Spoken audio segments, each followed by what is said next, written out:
বহুল প্রতীক্ষার পরে 29 মুভিটা চলে এসেছে। তো আমিও চলে আসলাম এটার এক্সপ্লেইন নিয়ে।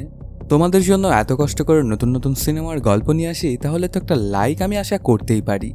কোনো স্পয়লার না দিয়ে আর চ্যানেলটা সাবস্ক্রাইব করে চলো তাহলে গল্পের গভীরে ঢুকে পড়া যাক। সিনেমার শুরুতে একটা গ্রামকে দেখানো হয়। সেই গ্রামের বেশিরভাগ মানুষজন কৃষিকাজ করেই জীবনযাপন করত। এই গ্রামেরই ছেলে সাত্তিয়া। এই গ্রামের অন্য বাবা মাদের মতো তার বাবা মাও তাকে গ্রামে কৃষিকাজ করার জন্য বলে। ঠিক এ কারণেই সাত্তিয়া চলে আসে শহরে এবং কৃষিকাজের ওপর ডিগ্রি নিয়ে তারপর ফিরে আসে গ্রামে। ততদিনে ওদের গ্রামের অবস্থা অনেক বাজে হয়ে গিয়েছিল। ওদের গ্রামে এক ফোঁটাও পানি থাকে না। এর জন্য সেখানে আর আবাদ করা সম্ভব হয় না। ওর বাবা মা তখন দিনমজুর হিসেবে কাজ করতে শুরু করে। এমন করতে করতে একসময় সাত্তিয়ার মাও অসুস্থ হয়ে যায়। এই ব্যাপার স্যাপার নিয়ে সবসময় চিন্তিত থাকতো সাত্তিয়া। তার বাবা মা এই বয়সেও কেন কাজে যায়। এর জন্য সে পণ করে বসে সে শহরে যাবে এবং চাকরি করবে। এর জন্য সে চলে আসে চেন্নাই শহরে। সাত্তিয়ার বয়স হয়ে গেছে 29 বছর। এখন পর্যন্ত সে একটা প্রেমও করতে পারেনি। মেয়েরা সবসময় তাকে পাশ কাটিয়েই চলে যেত। শহরে এসেই সাত্তিয়া একটা চাকরি পেয়ে যায়। সে যখন প্রথম দিনের মতো অফিসে যাচ্ছিল তখন কারো একটা আওয়াজ শুনে পিছনে তাকায়। দেখতে পায় সুন্দরী একটা মেয়েকে। ওকে প্রথম দেখেই যেন ভালো লেগে যায় সাত্তিয়ার। মেয়েটার নাম বিজয়া লক্ষ্মী। এরপর যখন ভিজি সিঁড়ি দিয়ে উঠে যাচ্ছিল তখন সাত্তিয়া ওর দিকে এক দৃষ্টিতেই তাকিয়ে থাকে। এই ব্যাপারটাতে আবার কিছু বুঝতে পারে ভিজি এবং তার ওড়নাটা ঠিক করে নেয়। এই ব্যাপারটাতে আবার নিজেই লজ্জা পেয়ে যায় সাত্তিয়া আর ভিজিকে ওভারটেক করে তার কর্মস্থলে চলে আসে। এই ব্যাপারটা নিয়ে আবার ভিজিও খানিকটা লজ্জায় পড়ে গিয়েছিল। নিজের কাজে চলে এসে নিজের উপরে রাগ ঝাড়তে থাকে সাত্তিয়া, কারণ সে মনে করে হয়তোবা মেয়েটি তাকে ভুল বুঝেছে। দেখা যায় সেই ফ্লোরে ভিজিও জয়েন করেছে আজকে নতুন।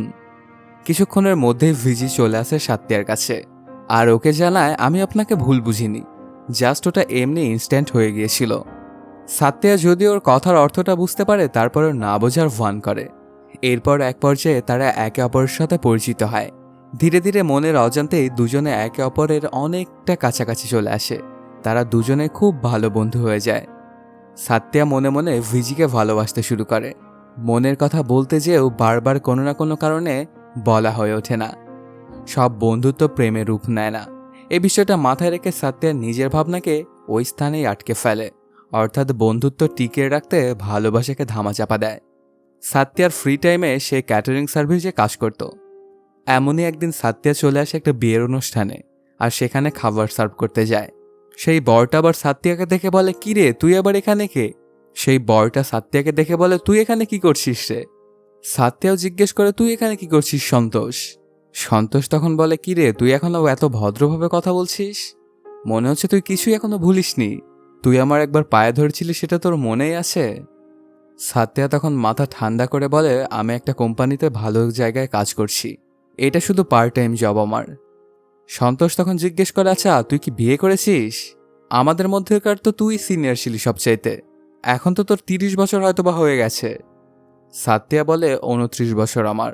এখানে জানা যায় আসলে সন্তোষের বাবা সাত্তিয়াদের গ্রামের প্রধান। তাদের নিজস্ব স্কুল, মিল, ফ্যাক্টরি এবং আরও অনেক জমি জমা আছে। আর ঠিক এই কারণেই সন্তোষ ছোটবেলা থেকে একটু বেশি অ্যারোগেন্ট ছিল। একদিন আবার সাত্তিয়ার সাথে ঝামেলা হয়ে গিয়েছিল সন্তোষের। তখন সাত্তিয়া ওকে বেধম মার মেরেছিল। আর ঠিক এই কারণেই গ্রামের মধ্যে সালিশ বসে। আর সেই সালিশের মধ্যে গ্রাম প্রধান সাত্তিয়াকে বলে সন্তোষের কাছে পা ধরে ক্ষমা চাওয়ার জন্য। কিন্তু সাত্তিয়ার মা সাত্তিয়াকে সাফ সাফ জানিয়ে দেয়, তুই ওর কাছে ক্ষমা চাইবি না। আর যদি তুই ওর কাছে ক্ষমা চাস তাহলে আর জীবনে আমি তোর সঙ্গে কথা বলবো না।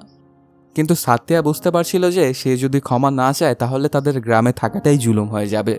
এর জন্য বাবা মায়ের কথা চিন্তা করে সে গিয়ে ক্ষমা চায় সন্তোষের থেকে। এই বিয়ের অনুষ্ঠানের মধ্যেও ছোটখাটো ব্যাপার নিয়ে সন্তোষ বারবারই ডাকছিল সাত্তিয়াকে এবং ওকে অপমান করছিল। এখানে অনেকক্ষণ সহ্য করার পরে এক পর্যায়ে সাত্তিয়া বলে ওঠে, অনেক হয়েছে, আর নয়। তুই এমন কি করেছিস রে যে তোর এত অহংকার?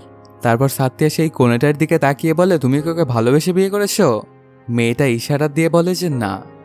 এই কথাটা শুনে সাত্তিয়া সন্তোষকে বলতে থাকে, আমি তো সেটাই ভাবছি। তোর তো নিজের বলতে কিছুই নেই, নিজের তো তোর জন্ম পরিচয়ও নেই। তোর বাবা তো তার চেয়ারের পাশে আরও একটা চেয়ার দিয়ে তোকেই বসিয়ে দিয়েছে। এই জন্যেই তো এই মেয়ে পেয়েছিস তুই।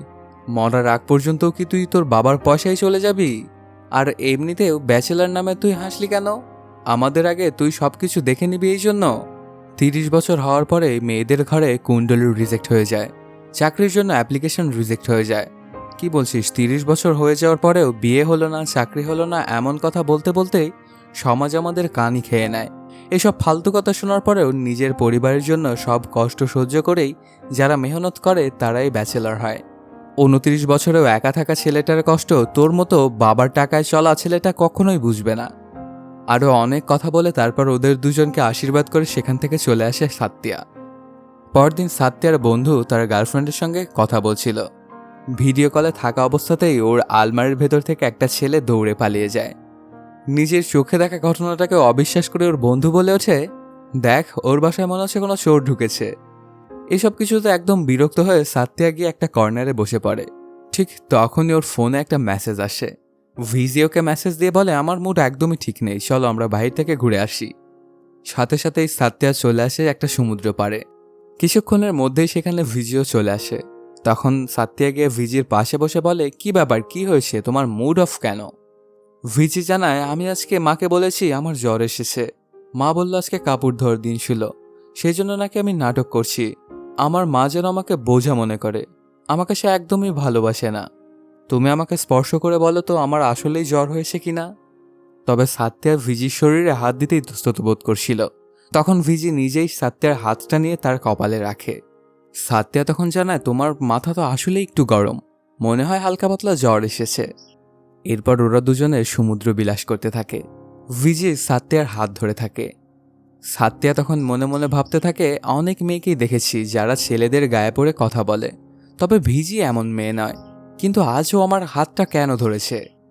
তারপর একা একা সমুদ্রের পাড়ে বসে ভাবতে থাকে, ভিজিকে তো আমি কিছুই বলতে পারিনি। যাই ভাবি সবসময় আমি মনে মনেই ভাবি, কিন্তু আমার মনের কথা কি ভিজি বুঝতে পারে? আচ্ছা, একটা পরীক্ষা করা যাক। এটা ভেবেই সাত্তিয়া মনে মনে ভিজিকে ডাকে দেয়। আর অদ্ভুতভাবেই ভিজি সেই মুহূর্তেই ওর দিকে ঘুরে তাকায় এবং তার কাছে চলে আসে। এই ব্যাপারটাতে তো খুবই খুশি হয়ে গিয়েছিল সাত্তিয়া। ঠিক তখনই সেখানে চলে আসে একটা ফুল বিক্রেতা, আর এসেই বলে, দেখেছো ওর চুল কি সুন্দর, এই ফুলগুলো কিনে ওর চুলে লাগিয়ে দাও, খুব ভালো লাগবে। সাত্তিয়া তখন বলে, সুন্দর লাগার জন্য কি ফুল নেওয়াটা খুবই জরুরি? যার চুল তাকে জিজ্ঞেস করুন যে তার ফুল পছন্দ কিনা। এই কথাটা শুনে খানিকটা রাগান্বিত হয়ে যায় ফুলওয়ালি, আর চলে যাওয়ার সময় বলতে থাকে, এরকম অ্যাটিটিউডওয়ালা ছেলেকে বিয়ে করে কোনো মেয়ে কি সুখী থাকতে পারবে? এই ব্যাপারটা ঘটে যাওয়াতে ভিজি অনেকটাই রাগান্বিত হয়ে গিয়েছিল সাত্তিয়ার ওপর। এরপর সাত্তিয়া ভিজিকে বলো, চলো এখান থেকে চলে যায়, এখানে একদমই ভালো লাগছে না। এই কথাটা শুনে কেন জানি হঠাৎ করেই ভিজি একটা কোষে চর বসিয়ে দেয় সাত্তিয়াকে। তারপর বলতে থাকে, তুমি আসলে কবে বুঝতে পারবে আমার মনের কথা? আমি একটা মেয়ে হয়ে তোমাকে এতগুলো ক্লু দিচ্ছি, তারপরও কি তুমি বুঝতে পারছো না আমি তোমাকে কি বলতে চাইছি? কবে থেকে ভাবছি যে তুমি আমাকে প্রপোজ করবে, অপেক্ষা করতে করতে 6 মাস হয়ে গেল, কিন্তু তারপরও তোমার সাহস হলো না। আর ওই মহিলাটা যখন আমার জন্য তোমাকে ফুল নিতে বললো তখন তুমি অতটা রেগে গেল কেন? আর আমি ভেবেছিলাম তুমি আমাকে কখনো স্পর্শ করবে না নিজে থেকে, এর জন্যই আমি জ্বরের নাটকটা করেছিলাম। তুমি একদমই রোমান্টিক একটা ছেলে নয়, আমার মনটা তুমি কোনোভাবেই বুঝো না, আমি কি চাই সেটাও তুমি বুঝো না। আচ্ছা, শেষ একটা কথা বলি, তুমি কি আমাকে কিছু বলতে চাও? আর না হলে আমি চলে যাই। অবশেষে সাত্তিয়া তার মনের ভাব প্রকাশ করে। তারপর খুঁজে বের করে সেই ফুলওয়ালিকে এবং ফুল কিনে ওর মাথায় দেয়। ওরা দুজনে খুব রোমান্টিক মুহূর্ত কাটাতে শুরু করে। পরদিন সকালবেলাতে আবার ওরা দুজনেই অফিসে চলে আসে। সাত্তিয়া বিজির দিকে এক দৃষ্টিতেই চেয়েছিল সেই প্রথমকার মতো। অফিসে কাজকর্ম করার পরে ওরা জানতে পারে 2 ঘন্টা বিদ্যুৎ থাকবে না, এর জন্যই 2 ঘন্টা সবাইকে ছুটি দেওয়া হয়। ওরা দুজনে এই সময়টা একটা বাসে চড়ে ঘুরতে শুরু করে। ভিজি তখন সাত্তিয়াকে জিজ্ঞেস করে, আচ্ছা তুমি আমাকে কেন ভালোবাসো? সাত্তিয়া জানায়, ভালোবাসার কোনো কারণ হয় না। তখন উল্টো সাত্তিয়া ভিজিকে জিজ্ঞেস করে, আচ্ছা তুমি বলো তো তুমি আমাকে কেন ভালোবেসেছো? আমার ব্যবহার দেখে? আমি তো কারোর সাথে খুব একটা ভালো ব্যবহার করি না, এমনকি ভিক্ষুককে তো ভিক্ষাও দিই না। ভিজি তখন হাসতে হাসতে বলে, তোমার মাথার মধ্যে যে কথাগুলো ঘুরপাক খাচ্ছিল সেই জন্যই আমি তোমাকে ভালোবেসেছি। আসলে সত্য কথা বলতে আমি নিজেও জানি না আমি তোমাকে কেন পছন্দ করি। সাত্তিয়া খুব ভালো করেই জানতো যে ভিজি আইএএস অফিসার হতে চায়, এর বাইরে তার ব্যাপারে তেমন কিছু আর জানতো না। এর জন্য ভিজি সাত্তিয়াকে আজকে নিয়ে আসে তার বন্ধু বান্ধবের সাথে পরিচয় করিয়ে দেওয়ার জন্য। ওদের জন্য বসে থাকে সাত্তিয়া। ঠিক তখনই সাত্তিয়ার ফোনে একটা কল আসে। ওর বাবা ফোন দিয়ে ওকে কিছু একটা জানায়। সাত্যার ভাবসাব দেখে মনে হচ্ছিল ব্যাপারটা খুব সিরিয়াস। এই জন্য সে ভিজিকে বলে সেখান থেকে চলে আসে তার রুমে এবং ব্যাগপত্র গুছিয়ে গ্রামের উদ্দেশ্যে রওনা করে। আসলে তার মা হঠাৎ করে খুব অসুস্থ হয়ে পড়েছিল। মা ছেলের মধ্যে গত 4 বছর ধরে কথা হয় না। এখন যদি এই অবস্থায় মা ছেলের জীবন থেকে চলে যায় তাহলে ছেলে এই বিষয়টা কখনোই মানতে পারবে না। এইসব ভাবতে ভাবতে সে চলে আসে বাস স্টেশনে। দেখা যায় সেখানে ভিজি তার বন্ধুবান্ধব নিয়ে উপস্থিত। ভিজি তাকে দেখেই বলে, শুক্রিয়া, তুমি এখনও ঠিক আছো। আমি তো ভেবেছিলাম তুমি অন্য বাসে চলে গিয়েছো। তোমার ফোন কোথায়? কতবার কল করেছি জানো? প্রথমে ফোন ঢুকলেও এরপরে তোমার ফোনটাই বন্ধ হয়। তুমি বলেছিলে তোমার মা অসুস্থ, তাই আমি ভয় পেয়ে গিয়েছিলাম। তুমি চলে যাওয়ার পর আমার বান্ধবীরা আসে। এই কথাটুকু বলে ওর বান্ধবীদের সঙ্গে পরিচয় করিয়ে দেয়। সাত্যা তখন ওদের কাছে ক্ষমা চায় আর বলে, আমি খুবই দুঃখিত, আমরা পার্কে দেখা করতে চেয়েছিলাম, কিন্তু অবস্থাটা এমন হয়ে গেল যে এখানেই দেখা করতে হচ্ছে। এরপর পরিচয় পর্ব শেষে ওদের দুজনকে কথা বলতে দিয়ে ওর বান্ধবীরা সাইডে যায়। সাত্যা যখন জানায় আমার ফোনে চার্জ ছিল না, এই জন্য ফোনটা বন্ধ হয়ে গেছে। ভিজি অবশ্য সাথে সাথে ওকে একটা চার্জারও দেয়। এরপর সাত্যা বাসে উঠে পড়লে ভিজি তাকে কিছু খাবার কিনে দিয়ে বলে, আমি জানি মা অসুস্থ, তোমার খাবার খাওয়ার রুচি থাকবে না, কিন্তু এরপরেও খাবারটা তুমি খেয়ে নিও। দেখবে তোমাকে দেখলেই তোমার মা সুস্থ হয়ে যাবে। পৌঁছে গিয়ে আমাকে কল করতে ভুলো না যেন। সাত্যা ভিজির এত ভালোবাসা দেখে অনেকটা ইমোশনাল হয়ে যায়। এর পরপরই সাত্যা কয়েক ঘন্টার জার্নি শেষে চলে আসে তার গ্রামে আর ভিজিকে ফোন দিয়ে জানিয়ে দেয় যে সে ভালোভাবেই পৌঁছেছে। এরপর তার মায়ের কাছে গিয়ে মাথা নত করে। মা তখন তার সন্তানের মাথায় হাত বুলাতে থাকে। সাত্যা বলে, এখন থেকে আর গাছ কাটা কিংবা ময়লা পরিষ্কারের কাজ তুমি করবে না। একথা শুনে মা সন্তানের মাথা থেকে হাত সরিয়ে ফেলে। পরিস্থিতি বুঝতে পেরে রাগে সাত্যা তার বাবাকে বলে, এত অসুস্থ তারপরেও তোমার স্ত্রী একটুও শুধরাবে না। অনেক হয়েছে, এগুলোর আমি সহ্য করতে পারবো না, এর জন্য আমি চেন্নাই চলে যাচ্ছি। তোর মাও তোকে মাফ করবে না আর তুইও তার সাথে নিজে থেকে কথা বলবি না। এভাবে তো তোদের দুজনের মৃত্যু হয়ে যাবে, কিন্তু কেউ কারোর সঙ্গে আর কথা বলতে পারবি না। তাই একটা সপ্তাহ তুই এখানে থেকে গেলে ভালো হয় না? বাবার কথা শুনে অবশ্য সাত্যা ব্যাপারটা মেনে নেয়। তারপর ওর মাকে নিয়ে আসে বাড়িতে। বাবা তখন সাত্যাকে দেখে বুঝতে পারে তার ছেলের কিছু পরিবর্তন হয়েছে। এ ব্যাপারে জিজ্ঞেস করলে সাত্যা নিজের কথা খুলে বলে বাবাকে। সাত্যা এখানে ছিল কিন্তু ওর মনটা পড়েছিল তো চেন্নাইতে, এর জন্য ওরা সবসময় কথাবার্তাই বলতো।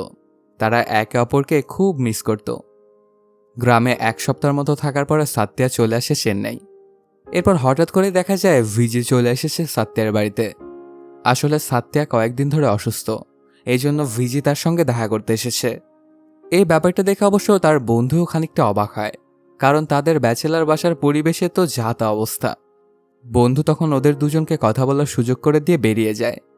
সাত্যা তখন ভিজিকে বলে, আচ্ছা তুমি আমাদের সম্পর্কে তোমার মাকে কবে বলবে, নাকি এভাবেই লুকিয়ে রাখবে তোমার পরিবার থেকে? ভিজি তখন জানায়, লুকানোর তো কিছুই নেই, আমাকে প্রথমে আইএএস অফিসার হতে হবে, এটা আমার স্বপ্ন, এরপরে বাকি সব কিছু। আর আমি আইএএস অফিসার একবার হয়ে গেলে আমার মা আমার কথা শুনবে। এরপর ওরা দুজনে রোমান্স করতে থাকে। অনেকক্ষণ এভাবে কেটে যাওয়ার পরে হঠাৎ করে ওর বন্ধু আবার ফিরে আসে। এসে দেখতে পায় ওদের রুমের পরিবেশটা পুরো পাল্টে গিয়েছে। বিজি পুরো ঘরটা গোছানো করে ফেলেছে, এরপর নিজের হাতে রান্না করে সাজিয়ে রেখেছে। বন্ধু আসার পরে তারা তিনজনে খাবার খেতে বসে। বন্ধু খেতে খেতে খুবই ইমোশনাল হয়ে যায়। ভিজি তখন বলে, আপনারা আলাদা কেন হয়ে গিয়েছিলেন? বন্ধু বলে, প্রত্যেক কাহিনীর শুরুতেই কেমিস্ট্রি প্রচুর থাকে, কিন্তু একটা সময়ের পর ছেলেদের ক্ষেত্রে এটা আর পাওয়া যায় না। কিন্তু একটা সময় পর ছেলেদের ক্ষেত্রে টাকার পাওয়ার লাগে। বাবার টাকায় আরামায়েশ করব তেমন ছেলে আমি নই। এর জন্য পরিবারের সঙ্গে ঝগড়া করে ডিরেক্টর হওয়ার আশা নিয়ে এসেছিলাম আমি চেন্নাই শহরে। এইভাবে কেটে যায় কয়েক বছর। সেই মেয়েটাও বা আমার জন্য কত বছর আর অপেক্ষা করবে?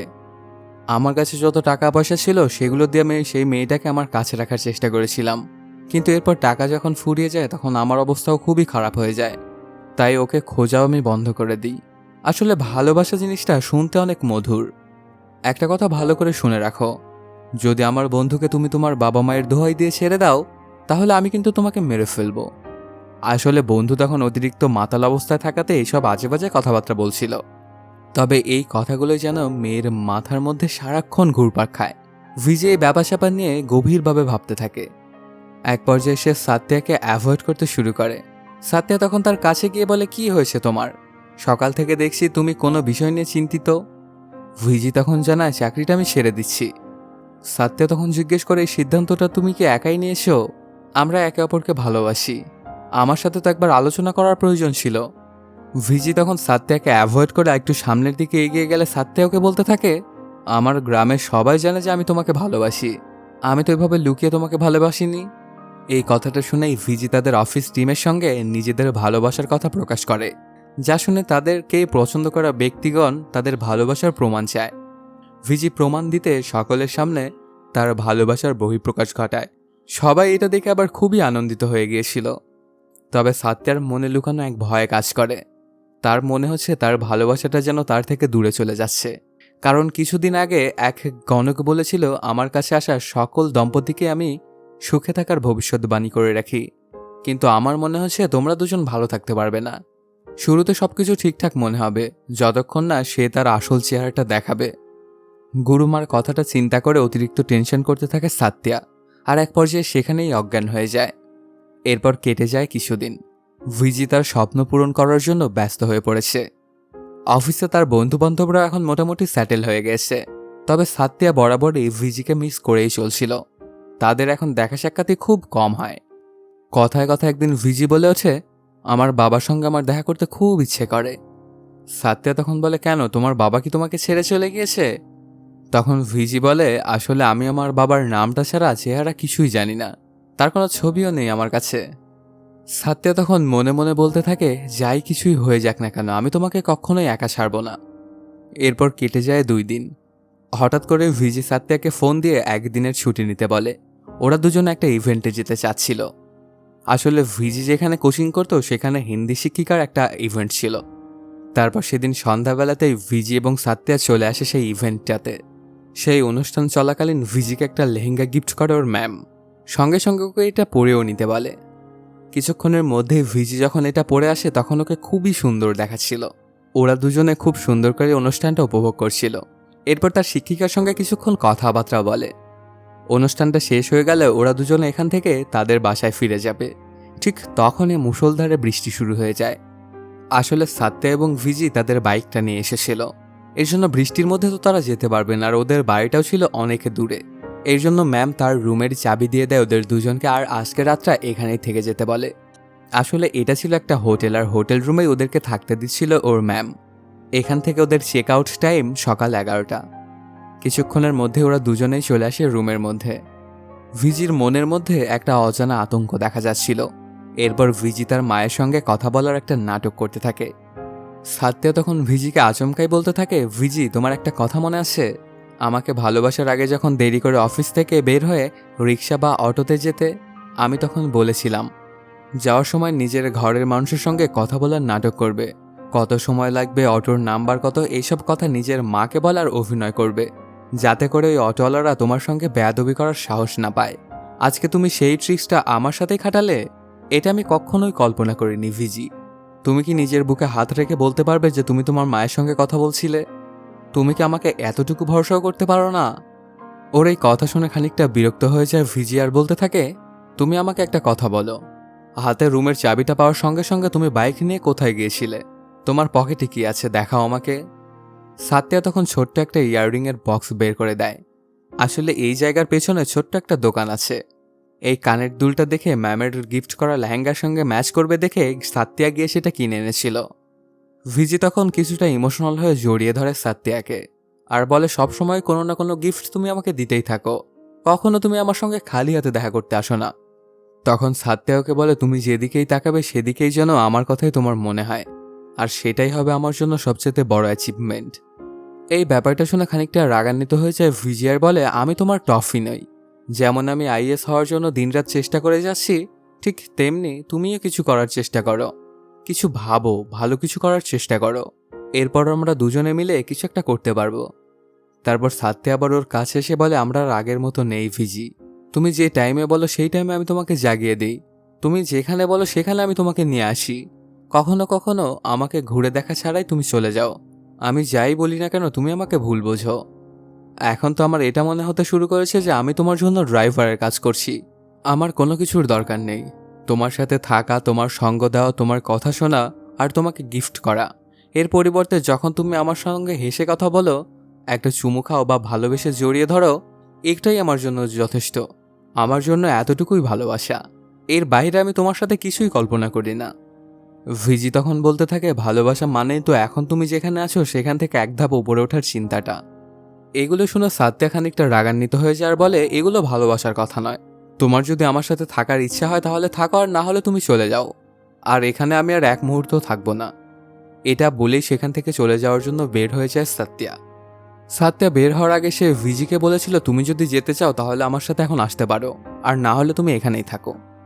সাত্যা সেখান থেকে বেরিয়ে গেলেও ভিজি বেরোয় না। তখন সাত্যা মনে মনে ভাবতে থাকে, মেয়েটাকে একা একা এভাবে বারবার ছেড়ে যাওয়া আমার একদমই উচিত হচ্ছে না। আর সে আবারও ফিরে আসে সেই রুমের মধ্যে। সেখানে এসে তার ভুলটা স্বীকার করে সাত্যা। এরপর ওরা দুজনে রোমান্স করতে শুরু করে। আসলে এটাই যে ওদের দুজনের জীবনে কাটানো সবচাইতে সুন্দর মুহূর্ত, আর এর পর আর এমন কখনোই হবে না সেটা কোনোভাবেই বুঝতে পারছিল না সাত্যা। পরদিন সকালবেলাতেই দেখা যায় সাত্যার বাবা মা এবং ওর গ্রামের কিছু মানুষজন মিলে চলে আসে মিনিস্টারের কাছে ওদের গ্রামের একটা ঝিল পরিষ্কার করার জন্য। এখানে ওদের কাজ শেষ হওয়ার পরে সাত্যার সঙ্গে দেখা করে। তখন সাত্যার মা ওর হবু পুত্রবধূর সঙ্গে দেখা করতে চায়, কারণ তার জন্য একটা শাড়িও কিনে এনেছিল সে। ঠিক এ কারণেই সাত্যা তার বাবা মাকে নিয়ে আসে একটা পার্কে আর বারবার কল করতে থাকে ভিজিকে। এখানে আসার পরেও সাত্যার মা ময়লা আবর্জনা পরিষ্কার করে ডাস্টবিনে ফেলছিল। মেসেজ ফোন দিতে দিতে দিন থেকে রাত হয়ে যায়। ভিজি টেক্সটের কোনো রিপ্লাই দিচ্ছে না, এমনকি ফোনও রিসিভ করছে না। এক পর্যায়ে ফোনটা বন্ধই হয়ে যায়। সাত্যা তখন মন খারাপ করে তার বাবাকে সবকিছু খুলে বলে। বাবা তখন বলে, এমনিতেই আমাদের দেরি হয়ে গিয়েছে, এখানে আর দেরি করা যাবে না, তাহলে শেষ ট্রেনটাও মিস করব, সেটা ধরেই গ্রামে ফিরে যেতে হবে। তারপর সেই শাড়িটা সাত্যের হাতে তুলে দিয়ে বলে, এটা তুই ওকে দিয়ে বলিস যে তোর মা দিয়েছে। ওই সময়টায় দেখা যায় ভিজি তখনও পড়াশোনা করেই যাচ্ছিল, আর ফোনটা সে সাইলেন্ট করে রেখেছিল যেন তার কোনো ঝামেলা না হয়। একটা সময় পরে ভিজি তার ফোনটা চেক করে। অনেক মেসেজ এবং কল দেখে খুবই টেনশনে পড়ে গিয়েছিল ভিজি। তারপর দ্রুত চলে আসে সেই পার্কে। সাত্যাকে জড়িয়ে ধরে বারবার ক্ষমা চাইতে থাকে ভিজি, আর বলতে থাকে, গতকাল পর্যন্ত আমার সবকিছুই মনে ছিল, কিন্তু কিভাবে যে আজকে ভুলে গেলাম আমি। তোমার মায়ের অনেক খারাপ লেগেছে তাই না? ভিজি যখন গিফটটা খুলতে থাকে তখন দেখা যায় সাত্যের রাগ একদম ফেটেই পড়ছিল। ভিজি তখন বলে, আমি তো এইসব ইচ্ছা করে করিনি। 4 ঘন্টা পরেই আমার পরীক্ষা, তাহলে কি এত রাতে আমি তোমার সঙ্গে এসে ক্ষমা চাইতাম? এই পরীক্ষার জন্য দিন থেকে কখন রাত হয়ে যাচ্ছে আমি নিজেই সেটা বুঝতে পারছি না। আসলে ছেলেদের সঙ্গে যে কিভাবে সবকিছু মানিয়ে চলতে হয় সেটা আমার কোনো ধারণাই নেই, কারণ ছোটবেলা থেকে তো মাই আমাকে লালন পালন করেছে। আমার বাবা মা তো তখন থেকে আলাদাই থাকতো। যদি তাদেরকে একসঙ্গে দেখতাম তাহলে হয়তো আমার জীবনটা এখন অন্য রাস্তায় এসে দাঁড়াতো। তুমি আমাকে ক্ষমা করে দাও। সাত্যা তখন অনেক রাগান্বিত হয়ে বলে, আমার কথার তুমি ভুল বুঝবে না। যদি তোমার মাও তোমার মতো এমন স্বভাবের হয়ে থাকে তাহলে তোমার বাবা তোমাদের ছেড়ে গিয়ে কোনো ভুল কাজ করেনি। এই একটা কথাতেই ওদের পুরো সম্পর্কটাই যেন বদলে যায়। পরদিন সকালবেলাতেই বিজি চলে আসে পরীক্ষার জন্য। গতকাল রাতে সাত্যার বলা কথাটা যেন ওর মাথায় ঘুরপাক করছিল, সাথে পরীক্ষার টেনশন তো আছেই। এগুলোর কোনোভাবেই নিতে পারে না ভিজি, আর সেখানেই অজ্ঞান হয়ে পড়ে। অন্যদিকে দেখা যায় রাগের বশে নিজের চাকরিটাও ছেড়ে দিয়েছিল সাত্যা, কিন্তু কিছুক্ষণের মধ্যেই সে বুঝতে পারে যে সে ভিজির সঙ্গে অনেক খারাপ ব্যবহার করেছে। এর জন্য ভিজির সব পরীক্ষা শেষ হওয়ার আগ পর্যন্ত সাত্যা আর ওকে কোনো জ্বালাতন করবে না। ভিজির যখন প্রথম পরীক্ষাটা শেষ হয় তখন সাত্যা বাইক নিয়ে ওর বাড়িতে ওকে রাখতে আসে। ওর বাড়িতে তখন ওর মা না থাকায় সাত্যাকে ভেতরে আসতে বলে। তখন ভিজিকে জড়িয়ে ধরে অনেক করে ক্ষমা চাইতে থাকে সাত্যা। তখন ভিজিও সাত্যাকে জড়িয়ে ধরে আর মনে মনে ভাবতে থাকে, আমিও তোমাকে অনেক বেশি ভালোবাসি সাত্যা, কিন্তু এখন কথার দ্বারা আমি তোমাকে অনেক আঘাত দিতে চলেছি, এটা ছাড়া আমার আর অন্য কোনো উপায় নেই। তারপর বলতে থাকে, তুমি এখান থেকে চলে যাও সাত্যা, আমি ভেবেচিন্তেই কথাটা বলছি, আমাদের এখানেই থেমে যাওয়া উচিত। আমি প্রথমবারের মতো তোমাকে আমার ঘরে ডেকেছি, তুমি কি বুঝতে পারছো না যে এর পেছনে অন্য কোনো কারণ আছে? কোনো মেয়ে যদি বলে যে ঘরে কেউ নেই তুমি এসো, তাহলে কি ওই একটা কাজ ছাড়ার অন্য কোনো কাজ হতে পারে না? তুমি কি কখনোই তোমার মন মানসিকতা পাল্টাতে পারবে না? আমি বারবার তোমাকে পাল্টাতে বললেও তুমি একটুও চেঞ্জ হওনি। তুমি নিজে কিছু একটা করার চেষ্টা করো, আমার পেছনে এভাবে ঘুরঘুর করো না। তোমার পেছনে সময় দিতে দিতে আমি নিজের পরীক্ষাটাই আমি নষ্ট করে ফেললাম। তুমি গতকাল রাতে আমাকে যে প্রেশার দিয়েছিল সেটার জন্য আজকে আমি পরীক্ষার হলে অজ্ঞান হয়ে গিয়েছিলাম, তুমি কি এটা জানো? সেখান থেকে আমাকে হসপিটালে পাঠানো হয়। আমার একটা বছর পুরো নষ্ট হয়ে গেল, আমি পরীক্ষাটা দিতে পারলাম না। আমার মা কুল দেবতার পুজো করার জন্য গ্রামে গেছে। আমার পরীক্ষাটা কেমন হয়েছে এটা জিজ্ঞানোর জন্য তিনি ফোন করেছিলেন। আমি কাঁপা কাঁপা কণ্ঠে বলেছিলাম খুব ভালো হয়েছে। দিল্লিতে অবশ্য আমি একটা চাকরি পেয়ে গেছি। ওখানে চাকরির পাশাপাশি আমি আইএএস হওয়ার জন্য কোচিং করব। মাকেও আমি সেখানে নিয়ে যাব। এটা বলার জন্য আমি তোমাকে এখানে ডেকেছিলাম। মাঝ রাস্তায় তুমি আমার সাথে ঝগড়া করে দিতে পারো এই কথাগুলো শোনার পরে এটা ভেবেই আমি তোমাকে বাড়িতে ডেকে নিয়ে এসেছিলাম। তোমার জন্য আমার কাছে একদমই সময় নেই। তখন অনেক ইমোশনাল হয়ে সাত্তিয়া বলে, আমি সারা জীবনের জন্য তোমার কল্পনাতে থাকতে পারি বা না পারি এটা ভেবে তোমাকে হয়তো একটু বেশি চাপ দিয়ে ফেলেছিলাম, কিন্তু এখন তো দেখছি তুমি অনেক বেশি দূরে চলে গিয়েছো। তুমি নিজে থেকে কখনোই তোমার জন্য কিছু চাওনি আমার থেকে। আমি সবসময় নিজে থেকেই তোমাকে সবকিছু দিয়েছি। আজ খালি হাতে চলে এসেছিলাম এটাই আমি ভাবছিলাম, তবে তুমি আজকেই আমার কাছে কিছু একটা চেয়ে বসলে। যদি তুমি চাও যে আমরা আলাদা হয়ে যাব তাহলে আমাদের আলাদা হয়ে যাওয়াটাই উচিত। বিজির মাথায় হাত রেখে তাকে ভালো থাকতে বলে সেখান থেকে কান্না করতে করতে বেরিয়ে আসে সাত্তিয়া। মেয়েটাও যেন নিজেকে কোনোভাবেই সামলাতে পারছিল না। এরপর কেটে যায় 6টি মাস। সাত্তিয়ার অবস্থা খুবই বাজে হয়ে গিয়েছে। আজকে তো সে একটা কলেজে ঝামেলা করে ফেলেছিল। সবসময় ওর সময়গুলো কাটতো মারামারি এবং ঝামেলা করে। তখন বন্ধু বলতে থাকে, আসলে তুই এগুলো ঠিক করছিস না। ভিজির ওপর তোর যে রাগগুলো আছে সেগুলো তুই তোর সামনের মানুষদের উপর ঝাড়িস। সাত্তিয়া তখন আরও রাগান্বিত হয়ে বলে, ওর কথা তুই কেন বারবার বলিস? আর এই কলেজে সাত্তিয়া যাদের সঙ্গে ঝামেলা করেছিল ওরা হচ্ছে সন্তোষের লোক। সন্তোষ তখন এসে তার বাবার কাছে বলে, সাত্তিয়া আমার বিয়ের দিন আমার সঙ্গে ঝামেলা করেছিল এবং আমাকে অপমান করেছিল। এছাড়াও গ্রামবাসীদের সাথে মিশে কালেক্টরের অনুমতি নিয়ে গ্রামের ঝিল পরিষ্কার করার কথা বলছে। যদি এমনটা হয় তাহলে ভবিষ্যতে তো আমাদের কলেজের জন্যই ঝামেলা হয়ে যাবে। আমাকে সে এটাও বলেছিল যে আমার নাকি কোনো পরিচয় নেই, বাবার পরিচয়ে আমি টিকে আছি। তো আমি ওর পরিচয়টা একদম দুনিয়া থেকেই মিটিয়ে দিতে চাই। পরবর্তীতে দেখা যায় সাত্তিয়া কালেক্টর ম্যাডামের সঙ্গে দেখা করে ঝিল পরিষ্কারের আবেদন নিয়ে এসেছিল। সাত্তিয়া বলে, আমাদের গ্রামের কলেজটিও ঝিলের ওপর তৈরি হয়েছে। যখন ঝিল ছিল তখন আশেপাশের গ্রামে সকলে সেই ঝিলে গোসল করত, প্রয়োজনীয় কাজের জন্য পানি সংগ্রহ করত। যদি এভাবে এক এক করে ময়লা আবর্জনা ফেলা হয় তাহলে সাধারণ মানুষ কিভাবে বাঁচবে? আস্তে আস্তে তো জমিও শুকিয়ে কাঠ হয়ে যাবে।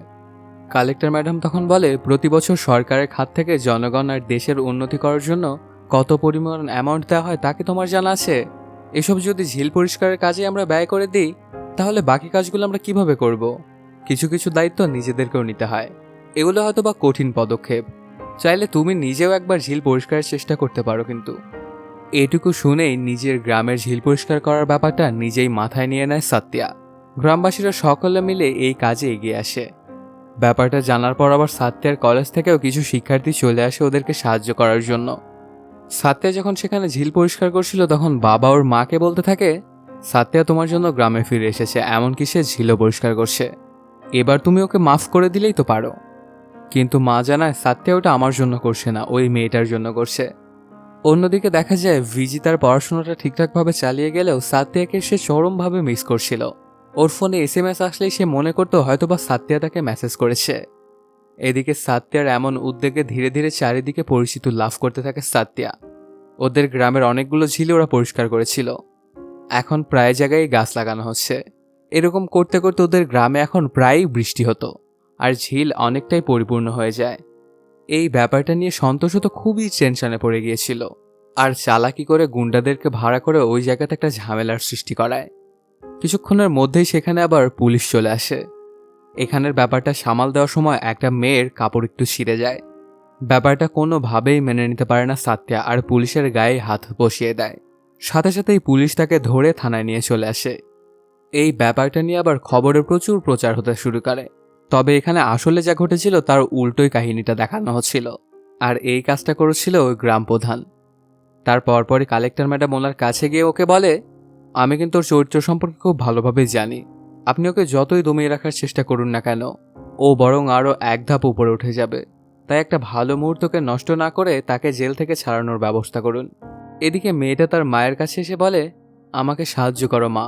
আমি যতই ওর থেকে দূরে যাওয়ার চেষ্টা করি না কেন সব জায়গাতে শুধু আমি ওকেই দেখতে পাই। ওর মাকে সবকিছু খুলে বলে কান্না করতে শুরু করে দেয় ভিজি। অন্যদিকে জেলখানা থেকে ছাড়া পেলেও গুন্ডারা সাত্তিয়াকে মারার জন্য উঠে পড়ে লেগেছে। গুন্ডারা সাত্তিয়াকে মারার অনেক চেষ্টা করে কিন্তু একদমই ওর সঙ্গে পেরে উঠছিল না। বেধম পিটনা দেয় সেই গুন্ডাদেরকেই সাত্তিয়া। আর ঠিক এ কারণেই পুলিশরা আবারও ধরে নিয়ে যায় সাত্তিয়াকে।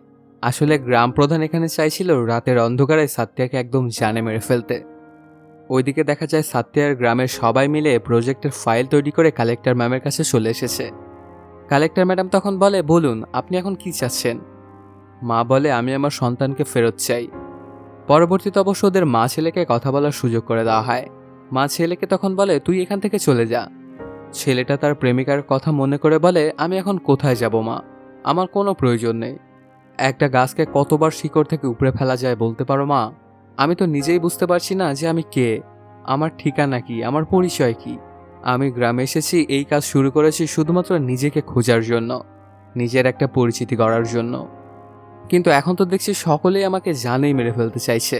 হয়তোবা আজকের রাত্রের মধ্যেই কেউ আমাকে মেরে ফেলবে। আশেপাশের সকল পুলিশ অফিসাররাই তোমার চেহারার দিকে তাকিয়ে আছে। তোমার চেহারা দেখে বিন্দুমাত্র যেন কেউ কিছু আন্দাজ করতে না পারে। এখান থেকে বের হওয়ার পরপরই হয়তোবা মিডিয়ার লোকেরাও তোমার সামনে চলে আসবে।